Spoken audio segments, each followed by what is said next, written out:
2 ദിവസമായിട്ട് വീഡിയോസ് ഒന്നും ഇടാൻ പറ്റാതെ തിരക്കിലായിരുന്നു. അപ്പോൾ അതുകൊണ്ട് ഇന്ന് ഞാൻ രാവിലെ ഒരു ന്യൂസ് പേപ്പർ ആയിട്ട് ഇറങ്ങിയിട്ടുണ്ട്. വായിക്കാനല്ല, ഇത് ഞാൻ ഇതുപോലെ ചുരുട്ടി എടുക്കുകയാണ്. ഈ ഷേപ്പ് നോക്കിക്കോണേ. ഷേപ്പിന്റെ പേരൊന്നും പറഞ്ഞു തരാൻ എനിക്കറിയത്തില്ല, നിങ്ങൾ കണ്ട് സഹകരിക്കാം. എന്നിട്ട് ഞാനൊരു യെല്ലോ കളർ പേപ്പർ എടുത്തിട്ട് അത് വെച്ചിട്ട് ഇത് ഞാൻ കവർ ചെയ്തെടുക്കുകയാണ്. ആദ്യമേ യെല്ലോ വെച്ച് മാത്രം അങ്ങ് ചെയ്തെടുത്താൽ മതി എന്ന് ചോദിക്കും, പക്ഷെ കുറച്ച് കട്ടി കിട്ടാൻ വേണ്ടി ഇതാണ് നല്ലത്. ഇത് മിനിമം 2 എണ്ണം ഉണ്ടാക്കണം, 2 കൂടുതൽ വേണമെങ്കിൽ നിങ്ങൾക്ക് ഉണ്ടാക്കാം. ചെയ്ത് കഴിയുമ്പോൾ ഇതുപോലെ ഇരിക്കണം. ഒരു വാല് പോലെ കുറച്ച് പോർഷൻ എക്സ്റ്റെൻഡ് ചെയ്ത് കൊടുത്താൽ അത്രയും നല്ല. ഇനി ഞാൻ ഒരു ചെറിയ കമ്പി എടുത്തിട്ടുണ്ട്. അതിന്റെ എൻഡിൽ ഇത് രണ്ടും കൂടെ വെച്ച് ഫ്ലോറൽ ടേപ്പ് വെച്ച് നമുക്ക് ചുറ്റി കൊടുക്കണം. ഇവിടെ തൊട്ടാണ് കഥ ആരംഭിക്കുന്നത്. ഞാൻ എങ്ങനെയൊക്കെ നോക്കിയിട്ടും അതിനകത്ത് എനിക്ക് ചുറ്റാൻ പറ്റത്തില്ല.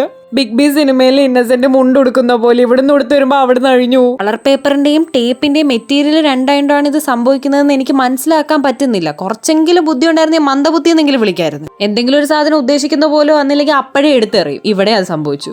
എന്റെ ഐഡിയ ആയിപ്പോയി. അല്ലെങ്കിൽ വീട്ടിലുള്ള എല്ലാത്തിനും ഞാൻ പറപ്പിച്ചേനും, ഒരു കാര്യമില്ലാതെ.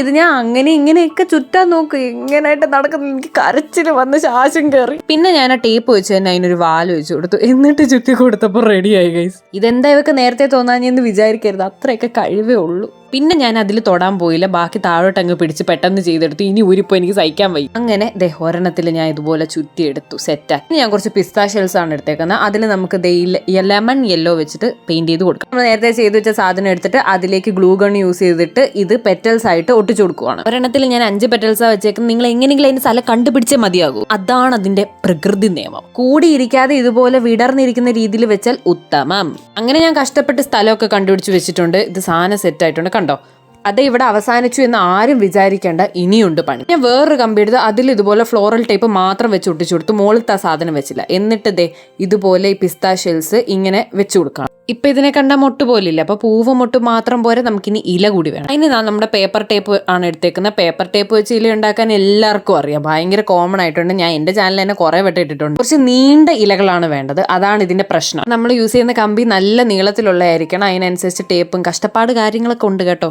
ഞാൻ അതിൽ നമ്മുടെ ഇലയുടെ ഷേപ്പ് വരച്ചു കൊടുക്കുകയാണ്. കാണൂ, അത് വരച്ചെടുത്തു. എന്നിട്ട് ഞാൻ കട്ട് ചെയ്തു. ഇനി അതിൽ അപ്പുറത്തെ ഇപ്പുറത്ത് സാപ്പ് ഗ്രീൻ പെയിന്റ് ചെയ്യാണ്. അപ്പൊ പെയിന്റ് ചെയ്തപ്പോൾ നമ്മുടെ സാധനം സെറ്റ് ആയിട്ടുണ്ട്. ഇനി നമുക്കിത് അതിൽ അറ്റാച്ച് ചെയ്ത് കൊടുക്കണ്ടേ. ഇത് ഏറ്റവും അറ്റത്ത്, ആ കമ്പിയുടെ ഏറ്റവും അപ്പുറത്തെ എൻഡിലാണ് ഇത് ഒട്ടിച്ചു കൊടുക്കേണ്ടത്. കണ്ടോ, ഇതുപോലെ ഇരിക്കും. എന്നിട്ട് നമുക്ക് ആ ഇല വളച്ച് താഴോട്ട് പോകുന്ന പോലെ കൊടുക്കണം. ഇതുപോലെ ഞാൻ വേറെ ഒരു പൂവും ഒരു മുട്ടും കൂടി എടുത്തിട്ടുണ്ട്. അപ്പൊ ടോട്ടൽ 2 പൂ 2 മുട്ട്. കണ്ടോ, പ്ലസ് 4 ഇല. ഇനി ഇതിന്റെ റെഫറൻസ് ആണ് ഞാൻ കാണിക്കാൻ പോകുന്നത്. എന്റെ വീട്ടിലുള്ള ഒരു ഓർക്കിഡിൽ നിന്നാണ് എനിക്കിതിന് പ്രചോദനം ഉണ്ടായത്. പറിച്ചെടുത്തോണ്ട് വന്ന് റെഫറൻസ് കാണിച്ചാൽ പോരാളി എന്നെ പറിച്ചെടുക്കും. ഇത് എവിടെ ഇരിക്കുന്നോ അവിടെ പോയി നോക്കണം. അപ്പൊ ഇഷ്ടമായ ലൈക്ക്, എല്ലാവരും ട്രൈ ചെയ്ത് നോക്കും. Okay, by.